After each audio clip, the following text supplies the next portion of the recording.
சிவா புதுவை சிவா புதுவையில் புதுமை படக்க அவதாரம் எடுத்த எங்கள் அண்ணன் புதுவை சிவா எங்கள் அண்ணன் புதுவை சிவா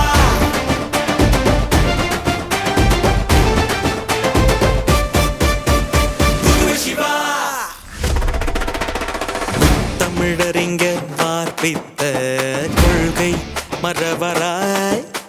திராவிட பேரரசர் தளபதியார் கண்டெடுத்த ஆசை தம்பியாய் இளம் தலைவரின் போற்றுதலை பெற்ற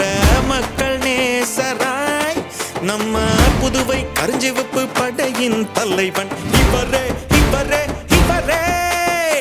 இளைஞர் பட்டாளம் போற்றும் எங்கள் அண்ணன் புதுவை மக்களின் நெஞ்சம் இருந்த மாமன்னன் அடிந்தோர் எளியோர் உயர்ந்தோர் என பாராமல் அழகிய நொடியில் தீர்வு காணும் எங்கள் நாட்டாமை வரடா.